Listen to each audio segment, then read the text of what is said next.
his name we start. In this period we are going to explain how to compute fraction over a fraction, or we call it a compound fraction. We call it a compound fraction.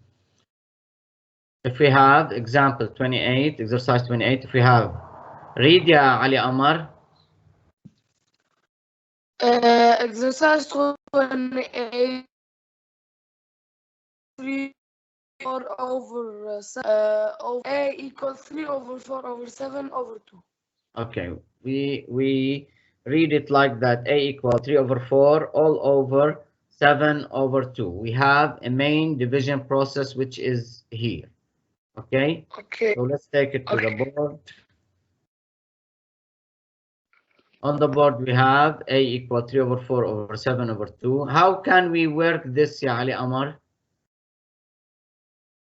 By putting the main division or the main dash or the main over by the symbol of division like this. We can say A equals 3 over 4 over 7 over 2. What do we do in the next step?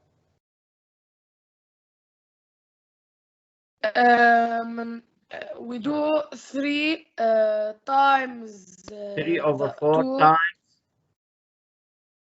3 over 4 times 2 over 7 4 no, the first step 4 times 7. First step to compute division of fractions, we multiply by the inverse of the second fraction, our reciprocal of the second fraction. This is division by 7 over 2. We multiply by the reciprocal of 7 over 2, which is 2 over 7.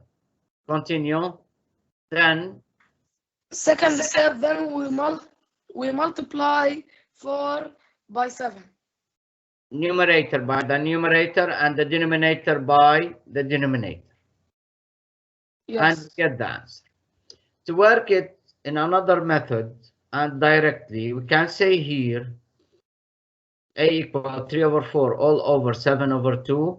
We multiply the extremes, 3 times 2, extreme times extreme, we say extreme times extreme, over the means, mean times mean, which are 4 times 7. And we get 3 times 2 over 4 times 7, which is 6 over 28, which is 3 over 14. What do we call this fraction, Ya Ali?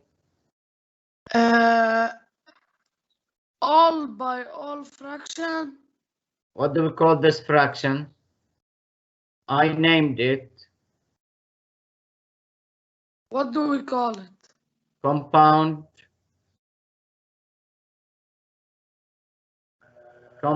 fraction or complex fraction. Okay.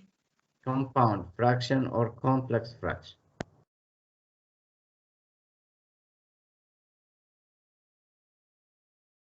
Okay, we call it compound fraction or complex fraction. So we have two methods to compute the division of a fraction by a fraction. The first method is to put the main dash or the main over as the symbol of division. Then we multiply by the reciprocal of the second fraction, and we multiply the numerator by the numerator over the denominator by the denominator, which is 3 times 2 over 4 times 7, which is 6 over 28, and then we simplify by 2 the numerator and the denominator, we get 3 over 14. We have another method to compute this fraction over a fraction by multiplying the extreme times extreme and the mean by times the mean, and we put them like that: extreme times extreme, which is 3 times 2 over mean times mean, which mean times mean, which is 4 times 7, and we get the answer 6 over 28 equal 3 over 14, the same answer as the above one. Okay, this fraction is called a compound or a complex fraction.